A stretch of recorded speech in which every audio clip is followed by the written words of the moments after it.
here. I wish to down, so. Right, we did our NCT class on a Thursday evening, 24th of April, and I thought I had backache, so I got in the birthing pool, which we had already set up, and felt better, and then decided to get an early night and slept like a log.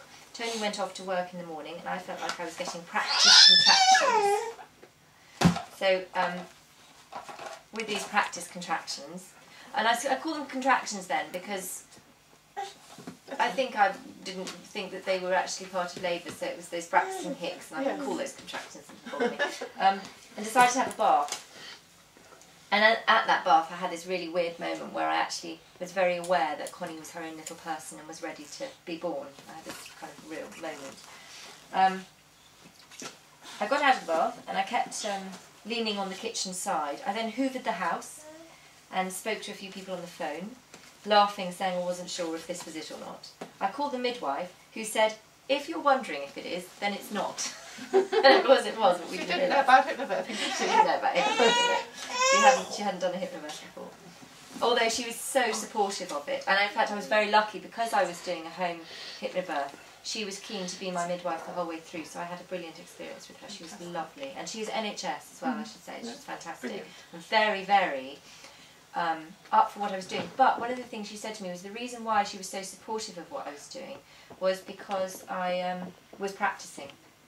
And she knew that if I was practicing, then I was serious. Yes. And she thought that that had every chance of success, other than just saying, oh, I want to birth like this, but not really understanding what it entails. She felt lots of people say that. Say they want that birth, but they don't do anything to get it. Exactly. And I think you have to work quite hard to do something to get it. Which isn't to say that if you didn't have that sort of birth, it's your fault, no.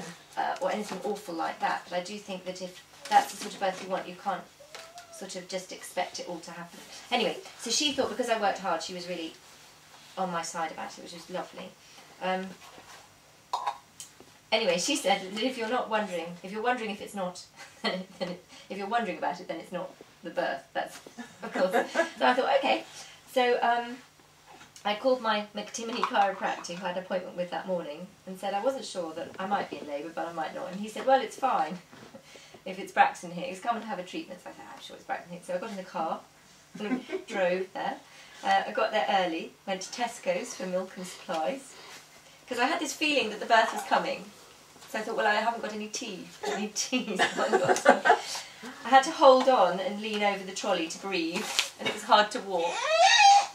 So the session with my chiropractor was great, and he did some adjustments, and I had to go on all fours. I was very calm, and he said at this point, listen, I think we should call Tony. And so we did. And I said to Tony, well, you know, take your time, it's fine. And Colin said, no, Tony, don't take your time. I said, no, it's fine. And I had to go on all fours to write out my check for the session because I couldn't really breathe. And I realised at that point that I think there was a surge. I still thought they were kind of quite full-on Braxton Hicks, but I started to feel hot and a little bit panicky and that I wanted to be on my own.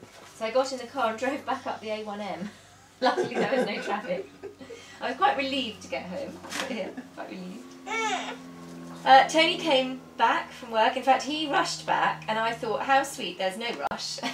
There's no need to go to the slower station. You could, the faster one, you could have done the slow train and got your car. But I was continuing with the ironing, and I was on all fours in the hall breathing over a ball in between, and I could only do one piece of ironing in between each. So I was doing a piece of ironing, then going leaning on my ball and breathing up. And I had my book open where I'd printed out pictures actually of hot air balloons and rippling waters and opening flowers and things like that. I printed out all these pictures to go with the images. So I sat looking at and I can still see it really clearly, my balloon image. So I did my balloon breathing, which I found fantastic. And that just meant that I knew that I imagined the balloon going up, and it kept going up, and it was sort of, the surge went like that, and then that was that. So then once that was over, I went, all right, I'll do the ironing again, because I knew what I was doing. I felt so in control of it. It was lovely. Two surges followed very closely together, and I thought, well, I want to get in the pool now. And actually at that stage, Tony said, right, he was back, And he said, right, it's time for the DVD. And he was quite excited because we'd got American Pie as our laughing DVD.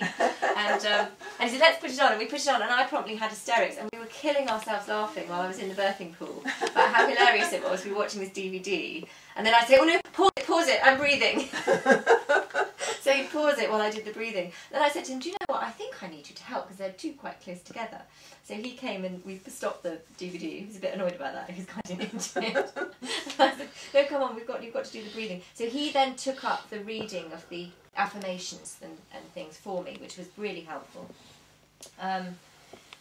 Then Tony rang Debbie. At this point, the breathings were quite regular, and I was really needing his help. It wasn't like I could just do the breathing on my own. I found that if I listened to his voice, I could really concentrate. I'd also made up a CD of music that I found sort of very, very calming, and it was all connected to films. So I sort of transported to the images from the films, which was rather lovely. And so I had that playing, and I'd done it so that there would be certain types of music, and then there's African chanting music every 25 minutes. And I told myself, because you told me, that the birth really can be 3 hours. That's kind of really what the labour should really be. So I knew, it was somewhere, somebody had said that a sort of natural birth with no complications, it takes 3 hours for the baby to do that. It shouldn't really take any longer. So I thought, right, well, my birth will take 3 hours. So at that point, the music was designed so that every 15 minutes, there was a Maasai chanting thing. And so African chanting music. So I knew when I heard the chanting, well, that's another 15 minutes. So I could count how many hours. And when the first hour was up, I think it was the hour and a half was up, Connie was born. So that worked quite well. And also that gave me a time frame, because I thought, well, it's okay. I know how long this is going to take. So again, it was a control thing, but it kind of worked.